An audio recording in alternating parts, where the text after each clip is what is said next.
روحان پورے دھیان سے اپنی اسائنمنٹ کی طرح متوجہ ہو گیا تھا۔ ایمی اسے اکثر لائبریری میں کتابوں کے درمیان سر جوڑے بیٹھے پاتی تھی۔ زندگی میں ایسا پہلی بار ہوا تھا کہ روحان جبیل اپنی پڑھائی کو لے کر اتنا سنجیدہ ہوا تھا۔ یہ چاہے جتنی مرضی کوشش کر لے یہ چیمبر تک نہیں پہنچ سکتا۔ ایلف نے اسے پڑھتے دیکھا تو تنفر سے کہا تھا، مجھے وہ کافی ذہین لگتا ہے۔ ایمی نے سرگوشی کی تھی، جتنا بھی ذہین ہو ایلف کا مقابلہ نہیں کر سکتا۔ ایلف کو خود پر پورا بھروسہ تھا۔ یہ تو تم ٹھیک کہہ رہی ہو، ایلف کا مقابلہ کرنا واقعی آسان نہیں۔ اس کی بات سن کر ایمی مسکرا دی تھی۔ روحان النور اسکول آیا تھا۔ آج وہاں پر ایک بہت بڑا جلسہ تھا جس میں مسلمانوں اور غیر مسلمانوں کی ایک کثیر تعداد جمع تھی۔ مولانا قاسم جو کہ ادارے کے ایک بہت بڑے معلم و سکالر تھے، عوام سے خطاب کرنے جا رہے تھے۔ روحان جلسے کی تیاری میں بری طرح سے مصروف تھا۔ لوگوں کو اتفاق اور سلوک کے ساتھ بٹھانے کے ساتھ ساتھ ان کی حفاظت کا بھی بخوبی انتظام کیا گیا تھا۔ مولانا قاسم پہنچنے والے تھے جب ایک بری خبر نے سب کو ہلا کر رکھ دیا تھا۔ مولانا دوسرے شہر سے تشریف لا رہے تھے جب اچانک ان کی طبیعت بگڑ گئی۔ ہسپتال جانے پر معلوم ہوا کہ انہیں ہارٹ اٹیک ہوا تھا۔ نازک وقت تھا۔ عیسائیوں، یہودیوں، ملحدوں اور سائنس کے پیروکاروں سے حال بھرا پڑا تھا۔ ڈاکٹر باسط احمد بھی پاکستان میں تھے۔ ان دو ہستیوں کے علاوہ بھی بہت سے معلم ادارے میں موجود تھے، لیکن یہ صرف مسلمانوں کا جلسہ نہیں تھا جس میں مسلمانوں سے بیان کرنا تھا، بلکہ یہ ایک بڑا جلسہ تھا۔ یہاں دوسرے مذاہب سے تعلق رکھنے والے لوگوں کے سوالوں کے جواب دیے جانے تھے۔ مجھے یقین ہے میاں تم یہ کام کر سکتے ہو۔ فون سے ڈاکٹر باسط کی آواز ابھر رہی تھی۔ میں کیسے؟ آپ جانتے ہیں ڈاکٹر صاحب میں ابھی اس قابل نہیں ہوا۔ روحان ان کی بات سن کر گڑبڑا گیا تھا۔ تم بہت قابل ہو روحان بیٹا، مجھے پورا بھروسہ ہے تم اس امتحان میں کامیاب ٹھہرو گے۔ شروعات تو کرنی ہے تم نے، کیوں نہ آج سے؟ ٹھیک ہے ڈاکٹر صاحب، جیسے آپ کو بہتر لگے۔ روحان نے ایک گہری سانس لی تھی اور پھر آنے والے وقت کے لیے خود کو تیار کیا تھا۔ لندن اور النور ادارے کی عوام ڈاکٹر باسط اور مولانا قاسم کو اچھے سے جانتی تھی، لیکن آج ان کے سامنے ایک جوان لڑکا تھا جنہیں وہ نہیں جانتے تھے۔ النور ادارے کی انتظامیہ کے دل تیزی سے دھڑک رہے تھے، لیکن جب روحان بن حیدر جبیل نے اللہ کے بارے میں بولنا شروع کیا تو لوگ حیران رہ گئے تھے۔ سب سے پہلے اللہ اور اس کی نعمتوں کا ذکر کیا گیا تھا، وہ اس انداز میں کہ لوگ حیران رہ گئے تھے۔ اس کے بعد سوال و جواب کا سیشن شروع ہوا تھا۔ سب سے پہلا سوال جو تھا ایک ملحد کی طرف سے کیا گیا تھا۔ میں یہاں پر ڈاکٹر باسط کے لیے آیا تھا کیونکہ میرے اکثر سوالات کو بہت اچھے سے سمجھتے ہیں اور ان کا جواب بھی دیتے ہیں، لیکن وہ یہاں نہیں ہے تو میں سوال چھوڑ نہیں سکتا، بلکہ اب اور مزہ آئے گا، پتہ چلے گا کہ ڈاکٹر باسط نے اپنے اسٹوڈنٹ کو کتنا سکھایا ہے۔ اس ملحد کی بات سن کر روحان مسکرا دیا تھا۔ وہ ہزاروں کے مجمع کے سامنے کھڑا تھا، اس کا دل جذبہ ایمان سے بھرپور تھا۔ وہ خوش تھا کہ اللہ نے اپنے پسندیدہ کام کے لیے اسے چنا تھا۔ میرا سوال یہ ہے کہ کفار کے دلوں پر مہر لگنے کے بعد وہ قصوروار کیوں؟ اگر اللہ نے کافروں یعنی غیر مسلموں کے دلوں پر مہر لگا دی ہے تو پھر انہیں اسلام قبول نہ کرنے کا قصوروار کیسے ٹھہرایا جا سکتا ہے؟ روحان نے غور سے اس کا سوال سنا تھا اور پھر مسکرا دیا تھا۔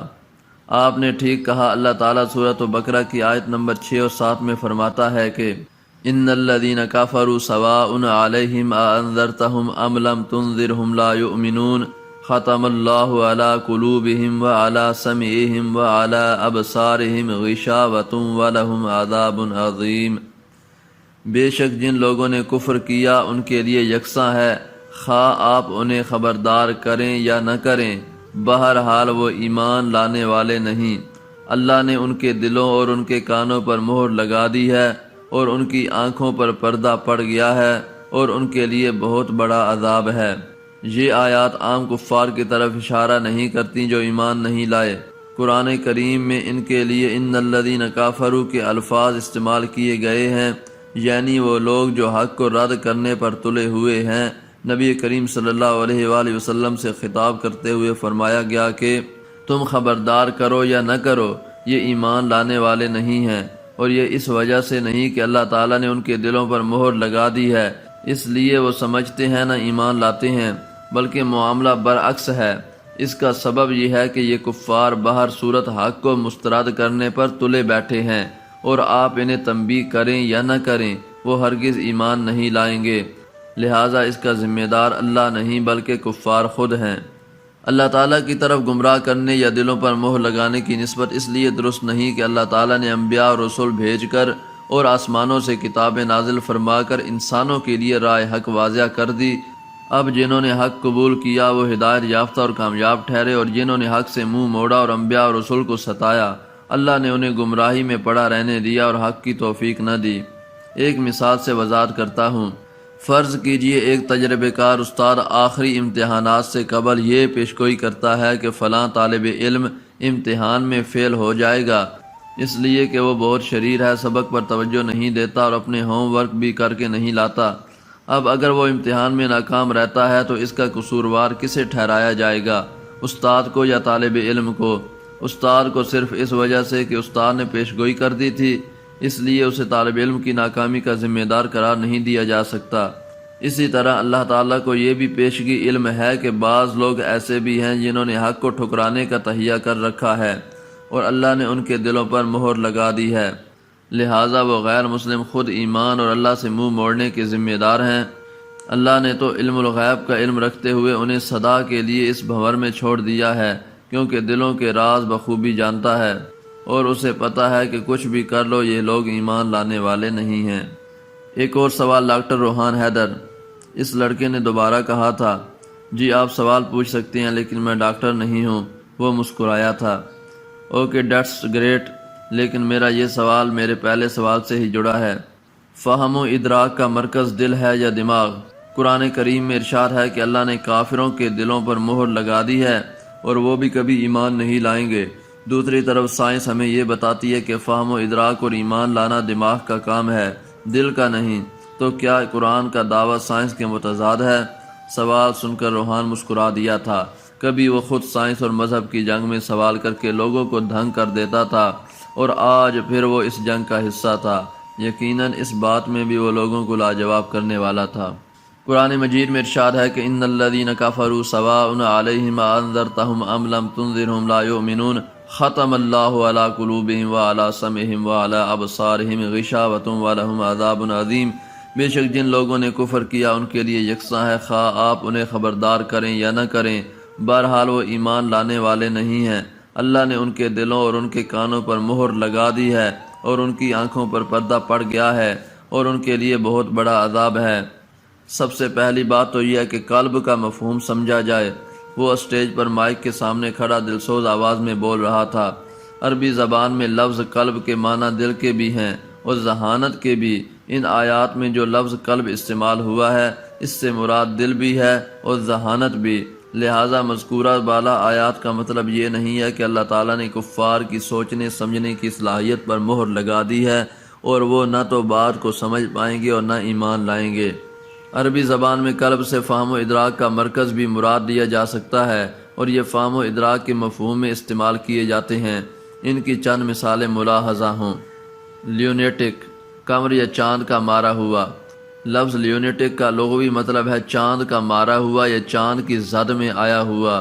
موجودہ دور میں لوگ خوب جانتے ہیں کہ کوئی پاگل یا ذہنی خلل میں مبتلا آدمی چاند کا ڈسا ہوا نہیں ہوتا۔ اس کے باوجود میڈیکل ڈاکٹر بھی یہی لفظ استعمال کرتا ہے۔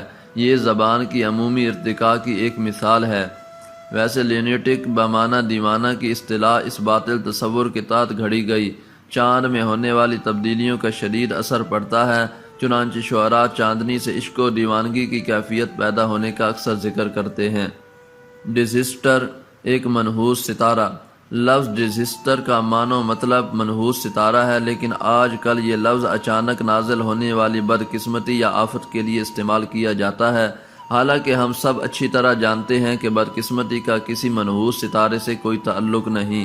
علامہ اقبال کہتے ہیں، ستارہ کیا میری تقدیر کی خبر دے گا، جو خود فراخی افلاک میں ہے خار و زبوں۔ ٹرائیویل، تین سڑکوں کا سنگم۔ لفظ ٹرائیویل کا لغوی مطلب وہ مقام ہے جہاں تین سڑکیں ملتی ہوں۔ آج کل یہ لفظ کسی معمولی نوعیت کی یا بہت معمولی اہمیت کی حامل چیز کے لیے بولا جاتا ہے۔ ہمیں خوب معلوم ہے کہ اکثر کوئی چیز معمولی قدر و قیمت رکھتی ہو تو اسے 3 سڑکوں کے سنگم میں سے کوئی سروکار نہیں ہوتا: طلوع آفتاب سن رائز اور غروب آفتاب سن سیٹ۔ سن رائز کا لغوی مطلب ہے سورج کا چڑھنا۔ آج لفظ سن رائز یا طلوع آفتاب کہا جاتا ہے تو لوگ اس حقیقت سے بے خبر نہیں ہوتے کہ زمین سورج کے گرد گردش کرتی ہے۔ پڑھے لکھے لوگ جانتے ہیں کہ سورج کہیں چڑھ نہیں رہا ہوتا، اس کے باوجود ماہرین فلکیات بھی لفظ سن رائز ہی استعمال کرتے ہیں۔ اسی طرح ہم اس بات سے بھی واقف ہیں کہ غروب آفتاب یا سن سیٹ کے وقت سورج کہیں غروب نہیں ہوتا، اس کے باوجود اصطلاح یہی استعمال ہوتی ہے۔ محبت اور جذبات کا مرکز۔ انگریزی زبان میں محبت اور جذبات کا مرکز دل ہی کو کہا جاتا ہے، اور دل سے مراد وہ عضو بدن ہے جو خون کو پمپ کرتا ہے۔ یہی لفظ دل کے خیالات، محبت اور جذبات کے لیے منبع و مرکز کے معنی میں بھی استعمال کیا جاتا ہے۔ آج ہمیں معلوم ہے کہ خیالات، محبت اور جذبات کا مرکز دماغ ہے۔ اس کے باوجود جب کوئی شخص جذبات کا اظہار کرتا ہے تو اکثر یہی کہتا ہے: میں تم سے دل کی گہرائیوں سے محبت کرتا ہوں۔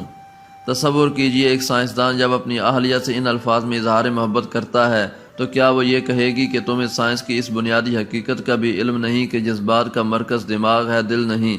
کیا وہ اسے یہ مشورہ دے گی کہ تمہیں کہنا چاہیے کہ میں تم سے اپنے دماغ کی گہرائیوں سے محبت کرتا ہوں؟ روحان کے عام سے انداز میں کیے گئے سوال نے حال میں موجودہ لوگوں کو ہنسنے پر مجبور کر دیا تھا۔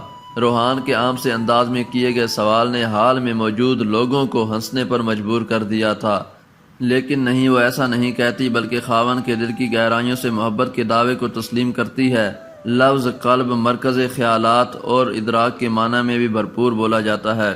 کوئی عرب کبھی یہ سوال نہیں پوچھے گا کہ اللہ نے کافروں کے دلوں پر کیوں مہر لگائی ہے، کیونکہ اسے بخوبی علم ہے کہ اس سیاق و سباق میں اس سے مراد انسان کا مرکز خیالات و جذبات ہے۔ قرآن پاک عربی کی سب سے بڑی گرامر کی کتاب ہے۔ اس میں ایک لفظ کے بہت سے معنی نکل آتے ہیں۔ مجھے امید ہے آپ سمجھ گئے ہوں گے، وہ مسکرا کر کہہ رہا تھا۔ دیکھا، میں نے کہا تھا نا کہ یہ لڑکا بہت آگے جائے گا، کمال کر دیا ہے اس نے تو۔ ڈاکٹر باسط اپنے ٹی وی پر اجلاس کو براہ راست دیکھ رہے تھے۔ ہاں، مجھے یقین تھا وہ کچھ کر دکھائے گا، وہ سب سے الگ ہے۔ مقدس آپی بھی مسکرا دی تھی، اور آج کے اس اجلاس میں لوگوں کو لاجواب کرنے والا روحان جبیل پورے ادارے میں چھا گیا تھا۔ کلاس کے نوٹس بورڈ پر ایک جگمٹا تھا۔ اسٹوڈنٹس یہ جاننے کے لیے بےتاب تھے کہ کن خوش نصیب اسٹوڈنٹ کی اسائنمنٹ چیمبر میں پیش ہونے کی سند پا چکی تھی۔ سارے اسٹوڈنٹس پروفیسر جسن کو اپنی اسائنمنٹ میل کر چکے تھے، اور ایلف کی حیرانی کی انتہا نہیں رہی تھی جب اس نے اپنے نام کے بعد روحان جبیل کا نام نوٹس بورڈ پر دیکھا تھا۔ صرف 10 اسٹوڈنٹس کو اسائنمنٹ ملی تھی، جن میں سے صرف 2 کی پاس ہوئی تھی، اور وہ 2 لوگ ایلف آسکر اور روحان جبیل تھے۔ یہ چیمبر آف ڈسکشن کا اندرونی منظر تھا۔ چیمبر آف ڈسکشن کی ظاہری صورت اور ترتیب کمرہ عدالت سے ملتی تھی۔ اس چیمبر کا ایک صدر تھا، پروفیسر ایلبس، جو کہ بڑے سے میز کے پیچھے ایک اونچی کرسی پر براجمان تھا۔ اس کے سامنے دونوں طرف اسٹوڈنٹ کی 2 قطاریں تھیں۔ چیمبر آف ڈسکشن میں ہر طرح کے موضوعات پر بحث کی جاتی تھی، چاہے وہ سائنس سے متعلق ہوں یا پھر مذہب سے۔ پڑھائی مکمل ہونے کے بعد اسٹوڈنٹس یہاں اپنی ریسرچ پیش کرتے تھے۔ یونیورسٹی کی انتظامیہ کے علاوہ بڑے بڑے موقعوں پر شہر کی معزز ہستیوں کو بلایا جاتا تھا۔ پہلے پریزنٹیشن ایلف نے دی تھی، جو مکمل طور پر تیار تھی، اور بہترین انداز میں اپنی ارتقاء پر کی گئی تحقیق کو پیش کیا تھا۔ چیمبر میں موجود اسٹوڈنٹس اور پروفیسر اس کی قابلیت سے واقف تھے، اور جب روحان جبیل اسٹیج پر آیا تو پروفیسر جسٹن چوکنا ہو گئے تھے۔ وہ جانتے تھے یہ لڑکا کچھ نیا کرنے والا تھا، اور میوٹیشنز پر لکھی گئی اسائنمنٹ کو جب اس نے چیمبر میں پیش کیا، سب دنگ رہ گئے تھے۔ اس نے اس طرح سے ہر چیز کو بیان کیا تھا کہ کسی بھی شخص کے ذہن میں کوئی سوال نہیں ابھرا تھا، اور جب میوٹینٹس پر اٹھنے والے ایک سوال کے جواب میں ٹرائسومی پر اس نے اپنی مثال پیش کی تو پورا چیمبر ہل گیا تھا۔ کیا واقعی وہ ایک میوٹینٹ ہے؟ پوری یونی میں رپورٹ ہونے والے ان 3 کیسز میں سے ایک جو غیر معمولی صلاحیتیں رکھتا ہے۔ ایلف دنگ رہ گئی تھی، وہ اسے کیا سمجھ رہی تھی اور وہ کیا نکلا تھا۔ ایلف آسکر کا نام کہیں چھپ سا گیا تھا۔ پورے چیمبر اور ڈپارٹمنٹ میں بس روحان جبیل کا نام گونج رہا تھا۔ میں جانتا تھا، مجھے یقین تھا کہ تم کچھ الگ کرو گے، تم نے کر دکھایا مسٹر روحان جبیل، آج سے تم میرے ساتھ کام کرو گے، میری لیب میں، لندن کی سب سے بڑی لیب میں، ایک سائنسدان کے طور پر۔ پروفیسر جسٹن کی بات سن کر روحان حیران ہوا تھا۔ اسے یقین نہیں آ رہا تھا کہ پروفیسر جسٹن جو ایک سائنسدان بھی تھا، وہ اسے اپنے ساتھ کام کرنے کی آفر کر رہا تھا۔ یہ اس کے ساتھ کیا ہو رہا تھا وہ خود نہیں جانتا تھا۔ اس کا نام بنتا جا رہا تھا، لوگ اس کے گرویدہ ہوتے جا رہے تھے۔ وہ یہاں یہ سب کرنے نہیں آیا تھا، وہ تو علم حاصل کرنے آیا تھا، النور سے دینی اور یونیورسٹی سے دنیاوی۔ لیکن ڈاکٹر باسط نے ٹھیک کہا تھا، وہ تو یہاں لوگوں کو فتح کر رہا تھا۔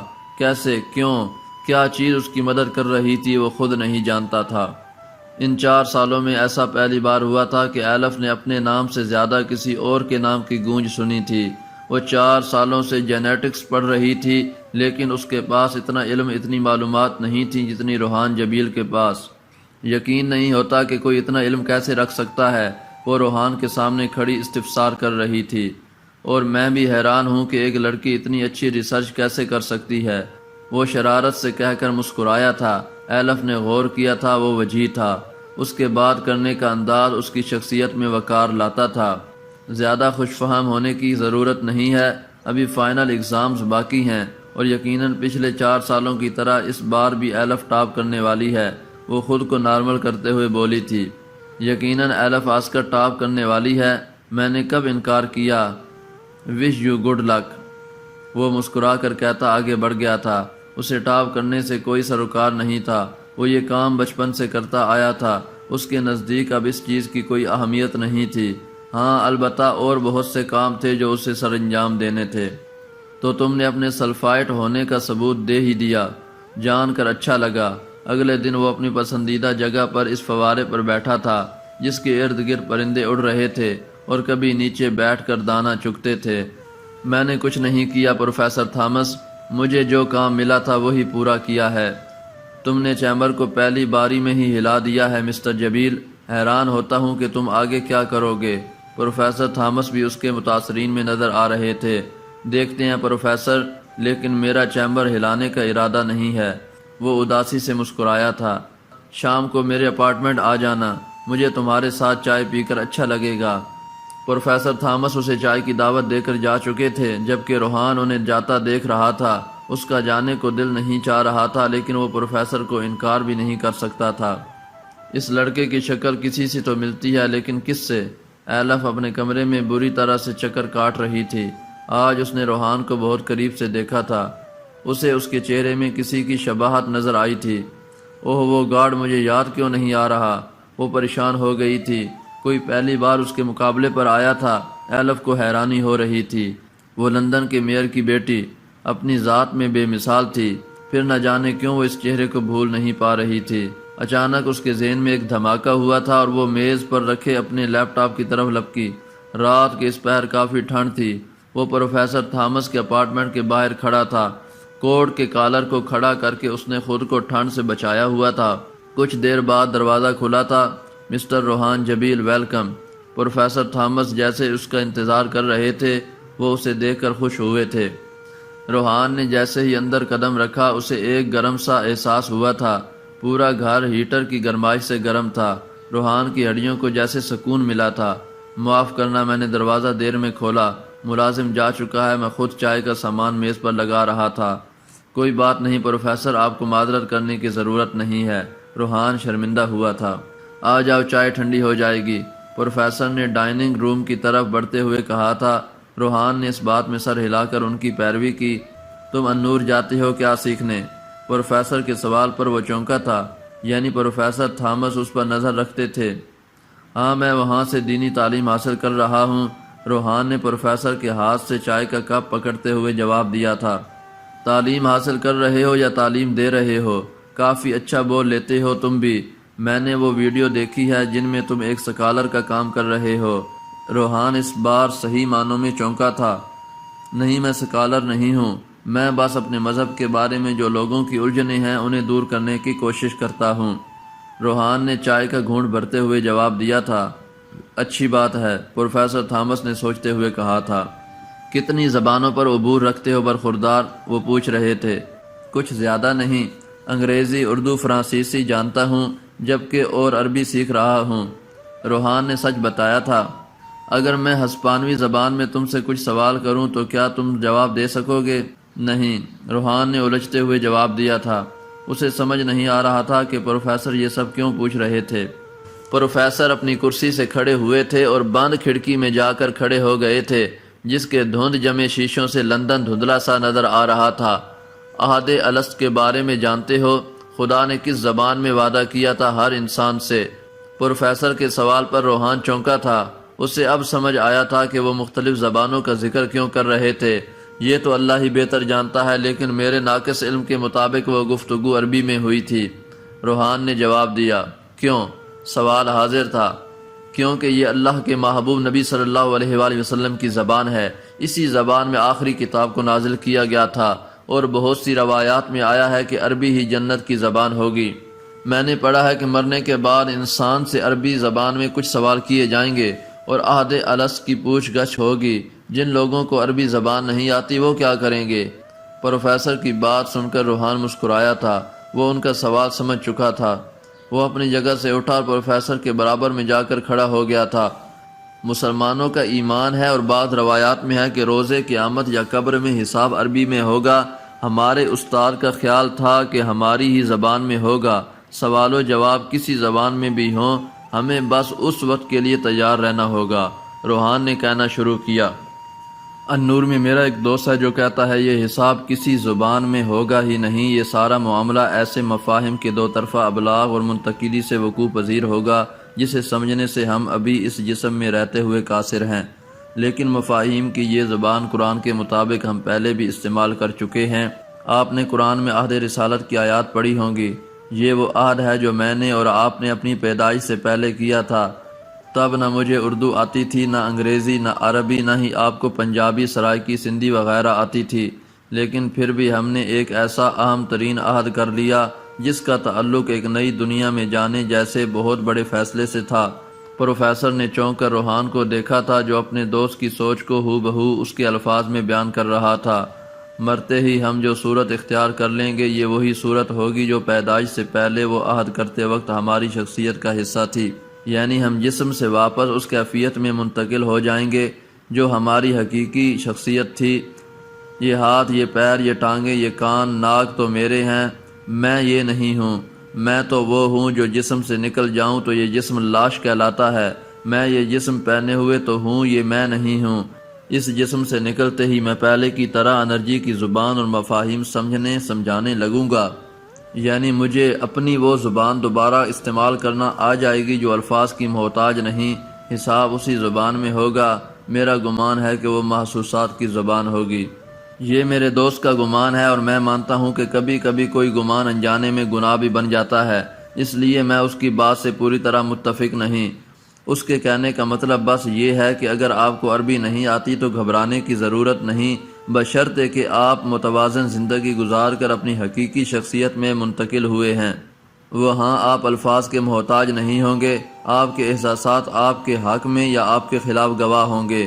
میں نے اپنے دوست کے گمان کو آپ سے اس لیے بیان کیا، اگر آپ دین اسلام پر یقین نہیں رکھتے اور عربی کو نہیں جانتے اور یہ بہانہ بنانے کی کوشش کر رہے ہیں کہ آپ کو عربی نہیں آتی اور آپ حساب و کتاب سے بچ جائیں گے تو ایسا سوچنا سراسر بے وقوفی ہے۔ جس زبان میں ہم نے وعدہ کیا تھا اسی زبان میں ہم جواب دہ ہوں گے، چاہے وہ زبان عربی ہو یا کچھ اور۔ ہمیں بس خود کو اس قابل بنانا ہے کہ جب خدا ہمارا نام لے کر ہمیں مخاطب کرے گا تو ہماری زبان نہ لڑکھڑائے، ہمارا دل نہ کانپے، بلکہ خدا کی پکار پر ہم سرشار سے اس کی طرف چلتے جائیں۔ اور جو خدا انسان کو پیدا کر کے دنیا میں بھیج سکتا ہے، جو خدا موت کے بعد انسان کو زندہ کر سکتا ہے، کیا لگتا ہے آپ کو وہ ایک انسان سے عربی میں حساب نہیں لے سکتا؟ وہ صرف کن کہے گا، فیکون ہو جائے گا۔ اگر عربی نہیں آتی تو انسان مشین کی طرح بولنا شروع کر دے گا، اور بے شک اس خدا کے لیے کچھ مشکل نہیں۔ روحان مسکرا کر کہتا ہوا کھڑکی سے ہٹا تھا۔ چائے اچھی بنی ہے پروفیسر؟ وہ اب کپ کو میز پر رکھ چکا تھا، جبکہ پروفیسر حیرت و بے بسی سے اسے دیکھ کر رہ گئے تھے۔ انہوں نے تسلیم کیا تھا کہ روحان جبیل سے اس کے دین کے متعلق سوال کر کے نیچا دکھانا ان کے بس کی بات نہیں۔ ایلف آنکھیں پھاڑے اپنے سامنے لیپ ٹاپ کی سکرین پر ابھرنے والی تصویر کو تک رہی تھی۔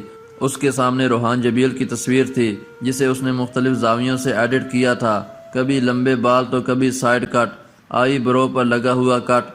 کافی دیر ایڈیٹنگ کرنے کے بعد وہ کامیاب ٹھہری تھی اور اب اپنے سامنے موجود تصویر کو دیکھ کر وہ حیران رہ گئی تھی۔ آرجے، وہ زیر لب بڑبڑائی تھی۔ ان کے پہلے سیمسٹر کے فائنل پیپر شروع ہو گئے تھے۔ ایلف گہری نظروں سے روحان کا مشاہدہ کر رہی تھی۔ ایلف، یہ دیکھو، یقین نہیں ہوتا، وٹ اے مین۔ پیپر کے بعد ایمی اچھلتی کودتی اس کی طرف بڑھی تھی۔ ایلف تو اچانک افتاد پر گڑبڑا ہی گئی تھی۔ ایمی کے ہاتھ میں موبائل تھا جس میں ایک ویڈیو چل رہی تھی، روحان کی ویڈیو، جس میں وہ لاجک سے کچھ سوالات کے جواب دے رہا تھا۔ انبیلیویبل، ایمی حیران تھی۔ وہ مسلم اپنے دین کی تبلیغ کرنے آیا ہے، کیا پتہ وہ ایک دہشت گرد ہو جس نے روح بدل رکھا ہو۔ ایلف نے دل میں سوچا تھا، کہاں گم ہو گئی؟ میں نے کہا تھا نا کہ وہ سب سے الگ ہے، دیکھا تم نے، اس نے سائنس کی بھی چھٹی کر دی۔ ایمی سرشار سی کہہ رہی تھی اور ایلف کو کہیں اور متوجہ پا کر آگے بڑھ گئی تھی، جبکہ ایلف ایک بار پھر شدید الجھن کا شکار ہو چکی تھی۔ تم تو انجانے میں ہی صحیح لیکن اس رستے پر نکل پڑے ہو جس کی حانم نے کبھی خواہش کی تھی۔ فون سے حشام کی آواز ابھر رہی تھی۔ وہ پاکستان گیا ہوا تھا، مدیحہ اور ارحم کا سادگی سے نکاح کیا جا رہا تھا۔ روحان اپنے ایگزامز کی وجہ سے نہیں جا پایا تھا۔ یہ رستہ میں نے خود نہیں چنا، ایسا لگتا ہے جیسے کوئی ہاتھ پکڑ کر مجھے اس رستے پر لے جا رہا ہو۔ جب کبھی کوئی مشکل آتی ہے تو سامنے حانم مسکراتی نظر آتی ہے، وہ میری ہمت بڑھاتی ہے اور میں چلتا جاتا ہوں۔ روحان کسی ٹرانس کی کیفیت میں کہہ رہا تھا۔ جب بھی حانم کا ذکر ہوتا تھا وہ یوں ہی پاگل سا لگنے لگتا تھا۔ مجھے کچھ کام ہے، میں بعد میں بات کرتا ہوں۔ حشام فون بند کر چکا تھا، جبکہ روحان کی سوچیں حانم کے گرد بھٹک رہی تھیں۔ ان کا آخری پیپر تھا، وائوا چل رہا تھا۔ ان دنوں ایلف بری طرح سے پریشان تھی۔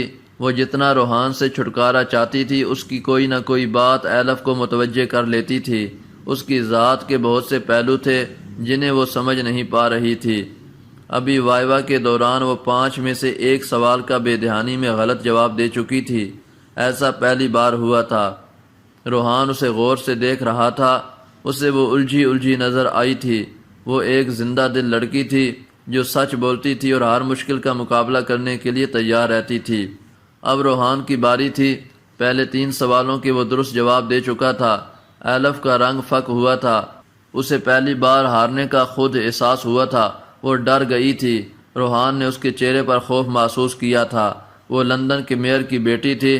اس کا باپ ایک بڑی شخصیت کا مالک تھا، اور یہ جو بڑی شخصیات کے بچے ہوتے ہیں انہیں عام بچوں کے مقابلے میں اپنے ماں باپ کی نظروں میں کچھ بننے کے لیے بہت محنت کرنا پڑتی ہے۔